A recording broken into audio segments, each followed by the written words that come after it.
Hello, everyone. I want to share my thoughts on the Cabinet of Ontario. Um, there were a few changes. There were a few changes to the cabinet. The changes that did happen indicate that the government doesn't value public participation, the environment, and possibly safety.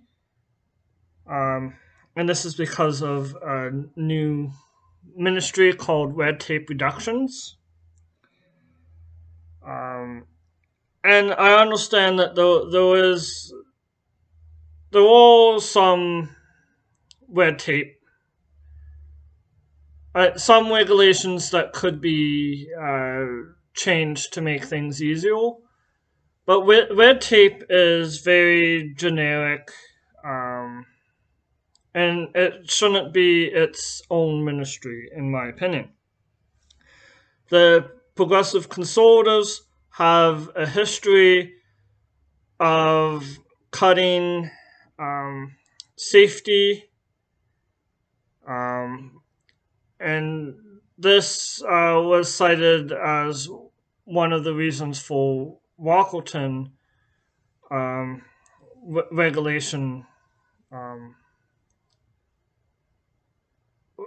regulatory cuts, spending cuts. Um, and they seem to be supportive of large corporations and development over public interest. Um, there's still going to be a lot of um, environmental deregulation, municipal zoning orders, lack of public input, um, and yeah, that's because like most of there was no change in Minister of Environment or um, conservation. Um, I mean, there was no change in municipal affairs, is what I meant. Um, and that had a lot of municipal zoning orders, which were problematic for and then there was problematic legislation for municipalities, which actually increase um, the timelines for making changes because it'll increase things going to the land tribunal, which already has huge delays. Michael Ford, the nephew of Doug Ford, was placed in cabinet.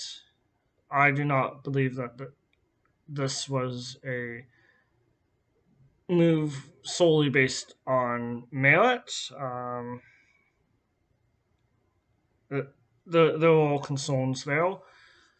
And the same government that complained about large cabinets um, increased the cabinet to 30. I believe that the conservatives complained about large cabinets when they first came in. It's important to know who you're writing letters to. Um, yeah, I know that doubling down on developing the 413 and other highways, the Ring of Fire, and possibly not consulting with indigenous nations, which they have not done in a lot of cases. Um, the ministry is Sylvia Jones, Minister of Health and Deputy Premier. Peter Bethlen Falvey, Minister of Finance. I don't. I'm not sure if I pronounced that right. Paul Calandra, Minister of Long-Term Care, Minister of Legislative Affairs and Government Health House Leader. Raymond Cho, Minister of Seniors and Accessibility. Steve Koch, Minister of Municipal Affairs and Housing. Doug Downey, Attorney General. Joe Dunlop, Minister of Colleges and Universities. Vic Vidali, Minister of Economic Development, Job Creation and Trade. Michael Ford, Minister of Citizenship and Multiculturalism. And I should note that they picked a Caucasian individual to represent multiculturalism. I'm not sure that that's a good choice. I don't think that's a good choice.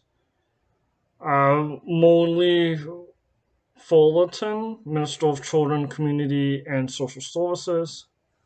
Paul Gill, Minister of Red Tape Reduction. Michael Consnell, Solicitor General. Stephen Lecce, or Stephen Leash, I think Lecce, Minister of Education, same Minister of Education as before. Neil Lumsden, Minister of Tourism, Culture and Sport. Monty McNaughton, Minister of Labour, Immigration, Training and Skill Development. Caroline Mulroney, Minister of Transportation and Minister of Francophone Affairs. David Piccini, Minister of the Environment, Conservation and Parks. And Graydon Smith, Minister of Natural Resources and Forestry. George Perry, Minister of Mines. Khalid Rashid, Minister of Public and Business Service Delivery. Greg Wickford, Minister of Northern Development and Minister of Indigenous Affairs.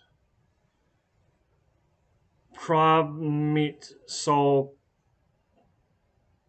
Soya, President of the Treasury Board. Todd Smith, Minister of Energy.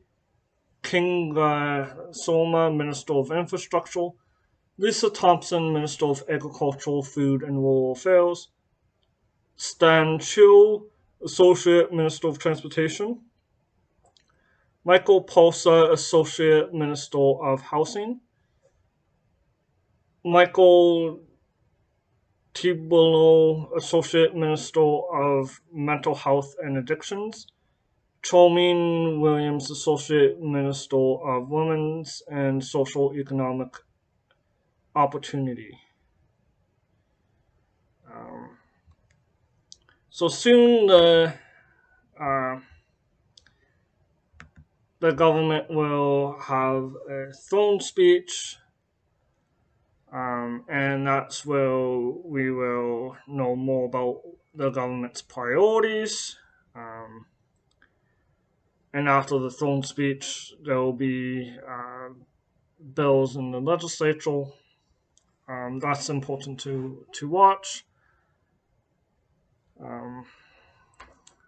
Anyways, I don't like that there's only 7 women in cabinet.